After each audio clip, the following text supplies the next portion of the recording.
नमस्कार दोस्तों, मेरा नाम है ऐश्वर्या अरोड़ा। मेरे YouTube चैनल अनकही आवाज आपके दिल की में आप सबका स्वागत है। मेरे पिछले वीडियो में मैंने बात की थी मीना कुमारी जी के बारे में, काफी कुछ बताया था। आई होप आप सबने देखा होगा, और अगर नहीं देखा है तो जरूर देखिएगा।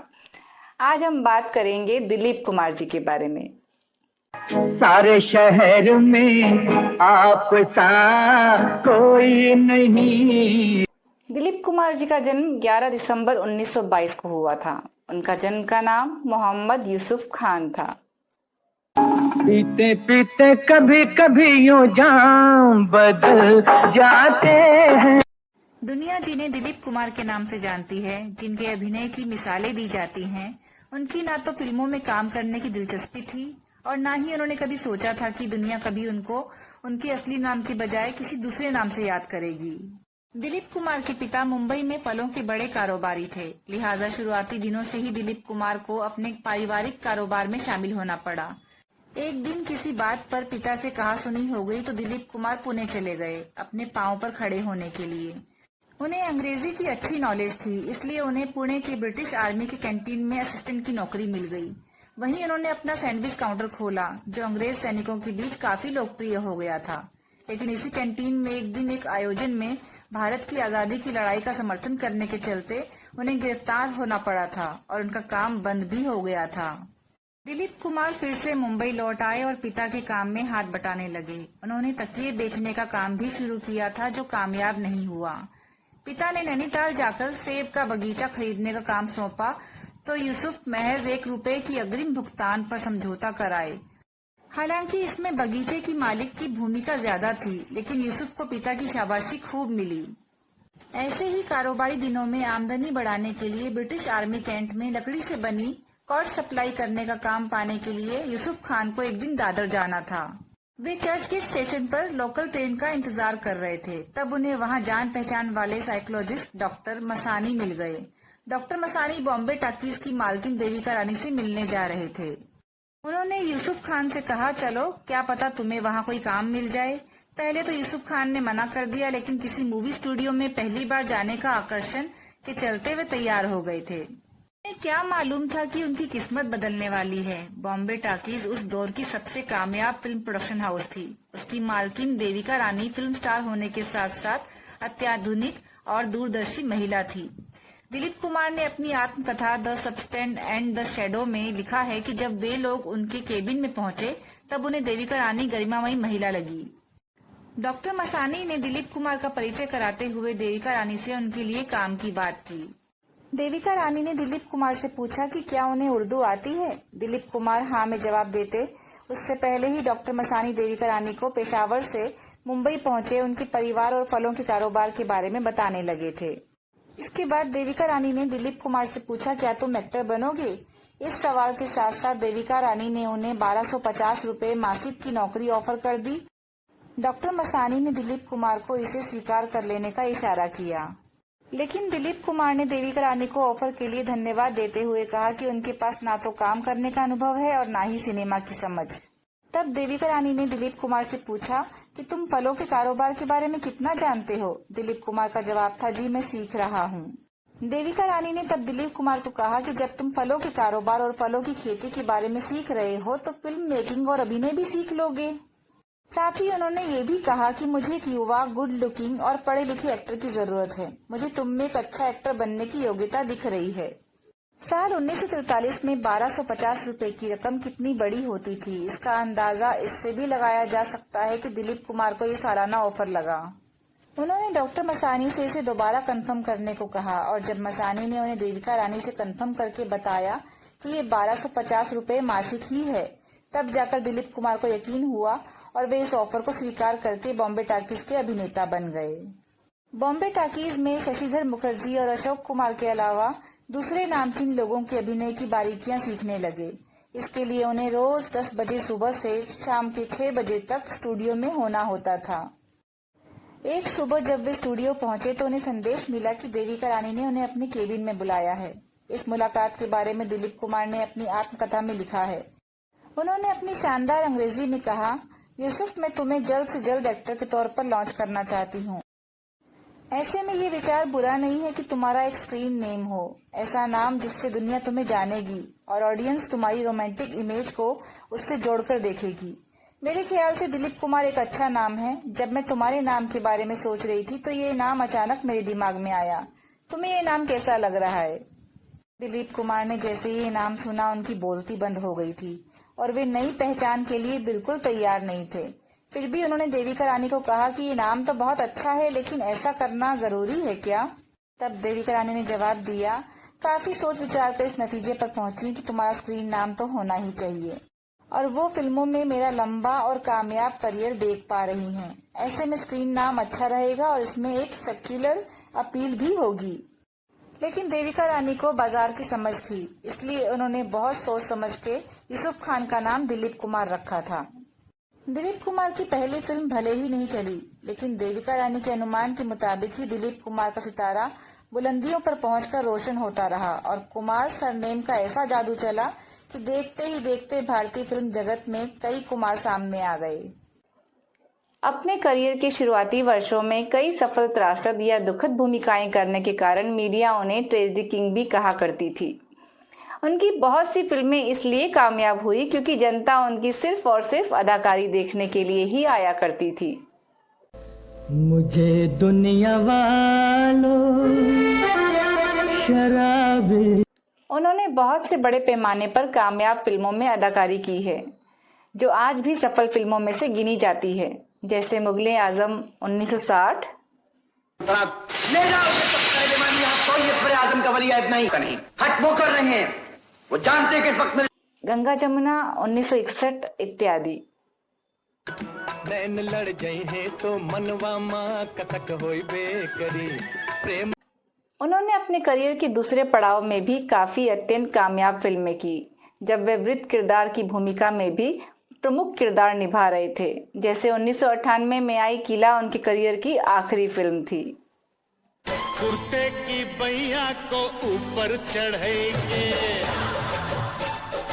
दिलीप कुमार हिंदी फिल्मों के एक प्रसिद्ध अभिनेता थे और दिलीप कुमार को भारत तथा दुनिया के सर्वश्रेष्ठ अभिनेताओं में गिना जाता है। उन्हें दर्शकों द्वारा अभिनय सम्राट के नाम से पुकारा जाता है। वे आजादी से लेकर 60 के दशक तक भारत के सबसे लोकप्रिय अदाकार थे। वे हिंदी सिनेमा के आज तक के सबसे कामयाब अदाकार हैं। उनके फिल्मों की कामयाबी दर लगभग 80% से ऊपर रही है। 6 दशकों के कार्यकाल में उन्हें दुनिया में पहली बार पर्दे पर मेथड एक्टिंग को इजाद करने का श्रेय भी दिया जाता है, जिसके कारण वे तमाम पीढ़ियों के अदाकार के प्रेरणा स्रोत रहे। दिलीप कुमार को भारत का दूसरा एवं तीसरा सर्वोच्च नागरिक सम्मान पद्म विभूषण और पद्म भूषण प्राप्त है।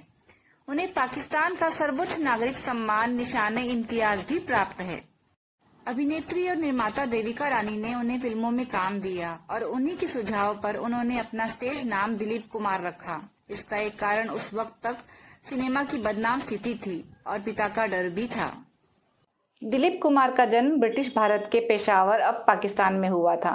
उनके पिता मुंबई आ बसे थे, जहां उन्होंने फिल्मों में काम करना शुरू किया था, और देविका रानी के कहने पर उन्होंने उस वक्त अपना नाम यूसुफ खान से दिलीप कुमार रख लिया था। ऐसे चिकने चेहरे, जब ऐसे चिकने चेहरे। उनकी पहली फिल्म ज्वार भाटा थी, जो 1944 में आई थी, जिस पर किसी का ध्यान नहीं गया था।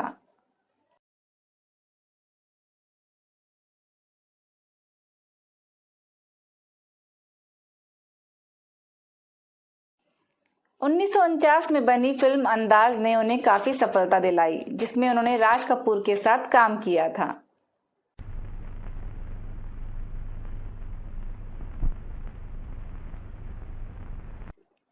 उनकी अन्य फिल्में दीदार 1951, हुए हम जिनके लिए बर्बाद वो हमको चाहे, और देवदास 1955 जैसी फिल्मों में दुखद भूमिकाओं के मशहूर होने के कारण उन्हें ट्रेजेडी किंग कहा गया था। कौन कमबख्त है जो बर्दाश्त करने के लिए पीता है। 1960 में उन्होंने मुगले आजम में मुगल राजकुमार जहांगीर की भूमिका निभाई। ये फिल्म पहले ब्लैक एंड व्हाइट थी और 2004 में रंगीन बनी।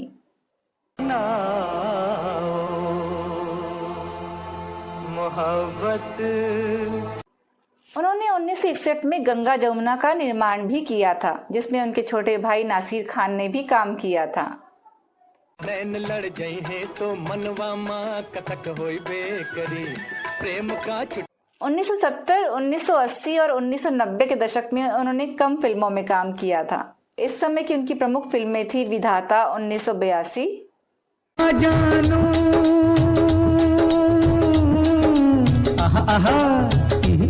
दुनिया 1984, माफ करना, ये वाइन की बोतल यहाँ पड़ी हुई थी, मैंने तुम्हारी इजाजत के बगैर ये ग्लास ले लिया। कर्मा 1986,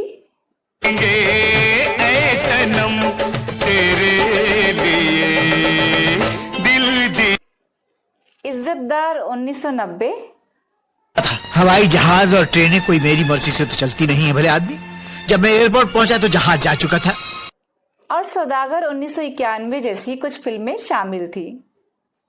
इमली का बूटा, बेरी का पेड़, इमली खट।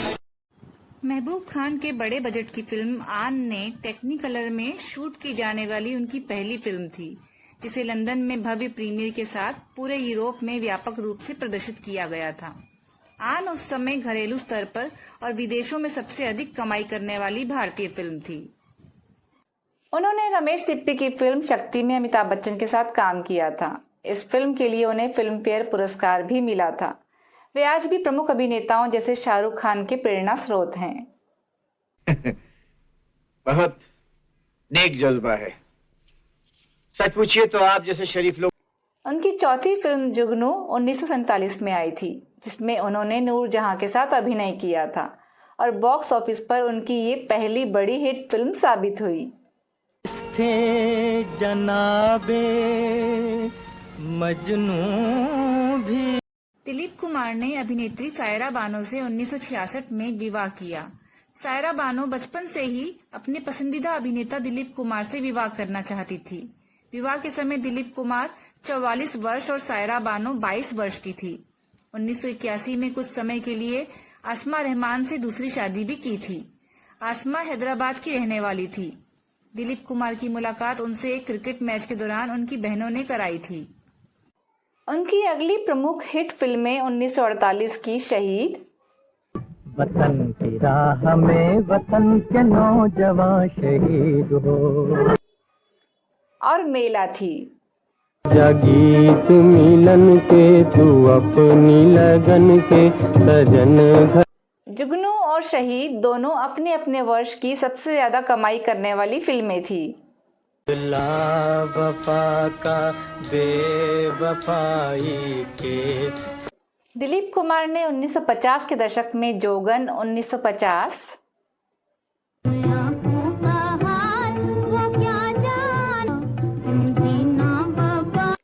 बाबुल 1950, जिंदगी भर के लिए रोग लगा देते हैं जिंदगी हाय जिंदगी। दीदार 1951, हुए हम जिनके लिए बर्बाद वो हमको चाहे। तराना 1951,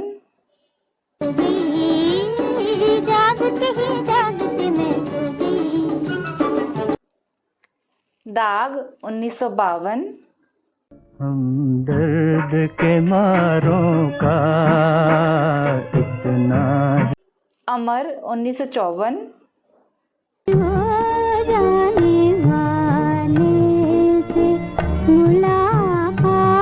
उड़न खटोला 1955,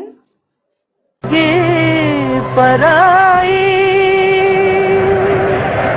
तुम्हें मिल इंसानियत 1955, के जब दीप बुझे।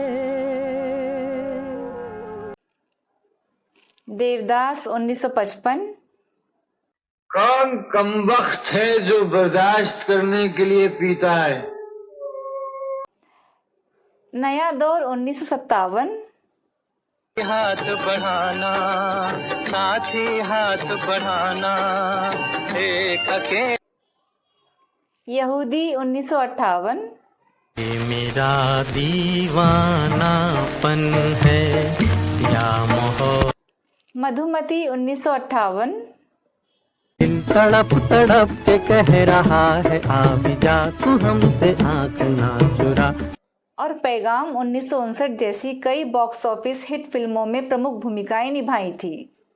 कि हमारा और आपका अमीर या गरीब का रिश्ता न रहे, मालिक या मजदूर का रिश्ता न रहे, बल्कि हम दोनों के दरमियान वे फिल्म फेयर सर्वश्रेष्ठ अभिनेता पुरस्कार दाग के लिए जीतने वाले पहले अभिनेता थे और उन्होंने इसे और 7 बार जीता था। उन्होंने वैजयंती माला, मधुबाला, नरगिस, निम्मी, मीना कुमारी और कामनी कौशल सहित कई शीर्ष अभिनेत्रियों के साथ लोकप्रिय ऑन स्क्रीन जोड़ी बनाई थी।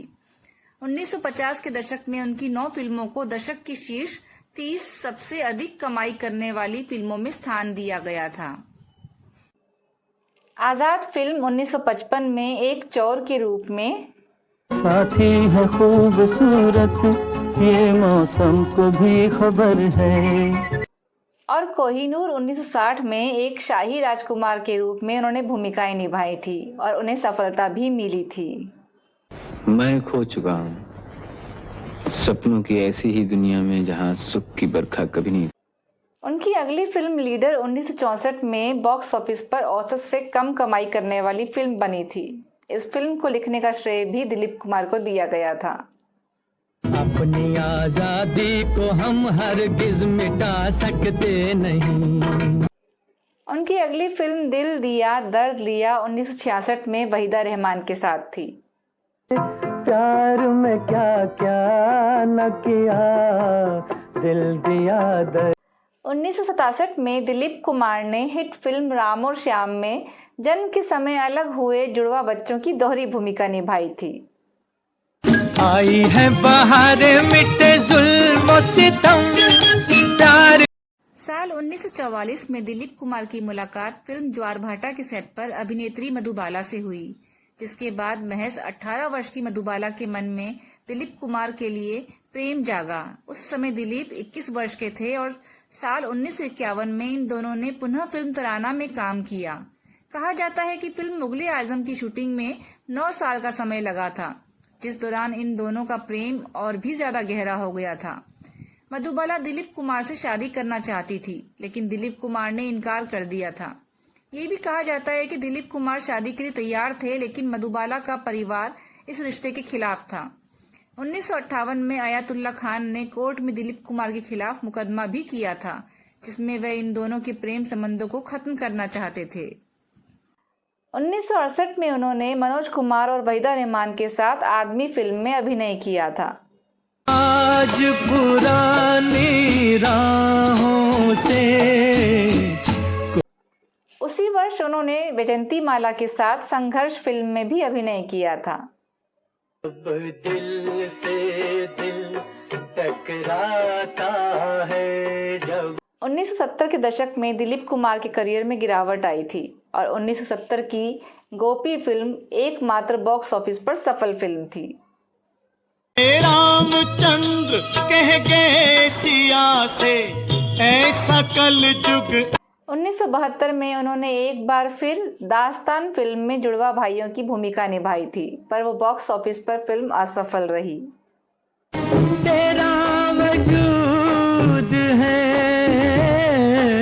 तेरा।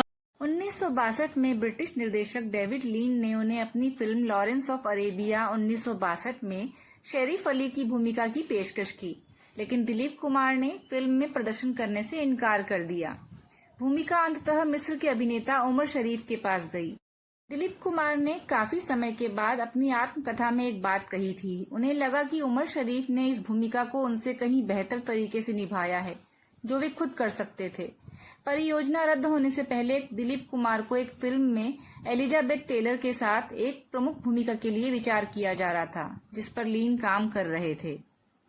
1976 में उन्होंने बैराग फिल्म में एक पिता और 2 जुड़वा बेटों के रूप में ट्रिपल भूमिकाएं निभाई थी, पर यह फिल्म बॉक्स ऑफिस पर असफल रही।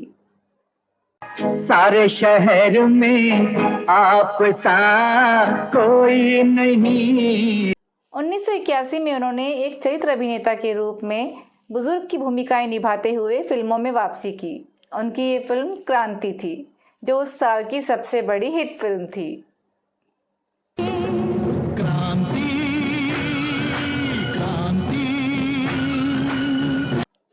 1984 में उन्होंने अनिल कपूर के साथ यश चोपड़ा की फिल्म मशाल में अभिनय किया था, पर यह फिल्म बॉक्स ऑफिस पर असफल रही। मुसीबत आती है तो अकेली नहीं आती। देखो तो 2-4 दिन के अंदर अंदर क्या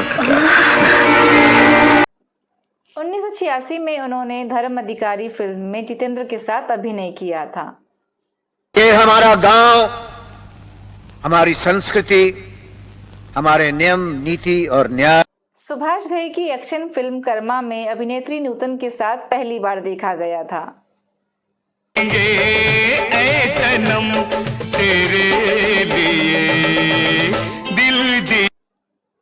हालांकि उन्हें 1950 के दशक में शिकवा नामक अधूरी फिल्म में भी जोड़ा गया था। मेरे भाइयों, मेरी बात सुनो, ये लड़ाई बंद कर दो, ये मोर्चे छोड़ दो। उन्होंने 1989 की एक्शन फिल्म कानून अपना अपना में फिर से नूतन के साथ अभिनय किया था, जिसमें संजय दत्त भी थे। तब देर नहीं करते थे आप? अरे देर न तब करता था ना, अब करने की मजाल है। ड्यूटी खत्म करके सीधे ही घर।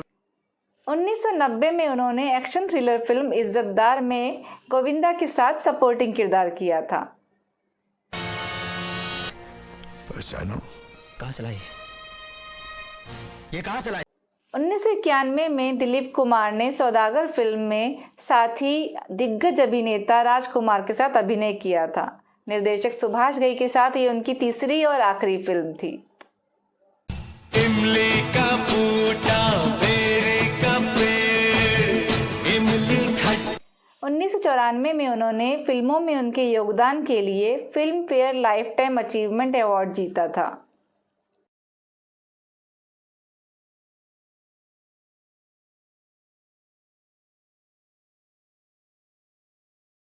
दिलीप कुमार को सांस लेने में तकलीफ होने की वजह से मुंबई के हिंदुजा हॉस्पिटल में उन्हें भर्ती कराया गया था, जहां उनकी तकलीफ के चलते 98 साल की उम्र में 7 जुलाई 2021 सुबह को उनका निधन हो गया था। आज पुरानी राहों से। साल 1950 में आई बाबुल फिल्म में दिलीप कुमार ने पोस्ट मास्टर का रोल निभाया था। मेरा जीवन साथी बिछड़ गया लो।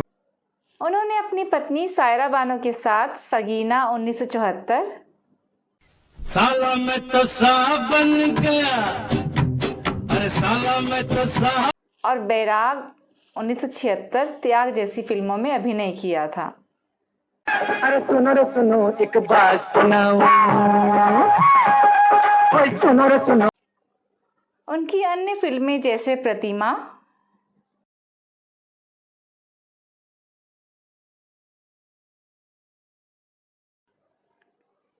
मिलन,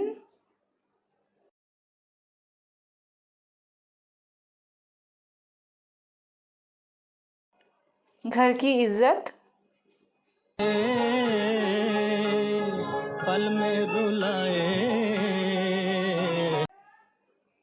अनोखा प्यार, टूट गया नदिया के पार,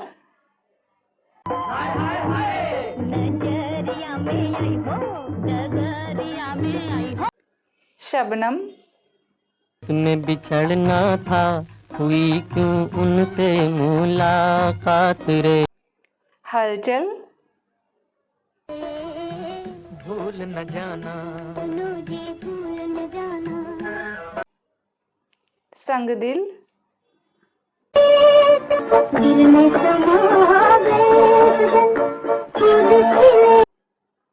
आन, छुपा के प्यार का तूफान ले चले, शिकस्त,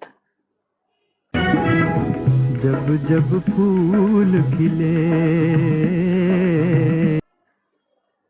फुटपाथ, मेरे सनम शामे गम की कसम, अमर,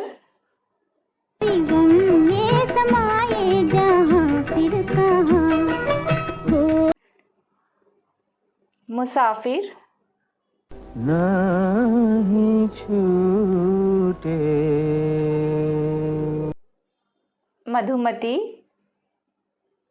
तड़प तड़प के कह रहा है आ भी जा, तू हमसे आँख ना चुरा, तुझे कसम। फिर कब मिलोगी।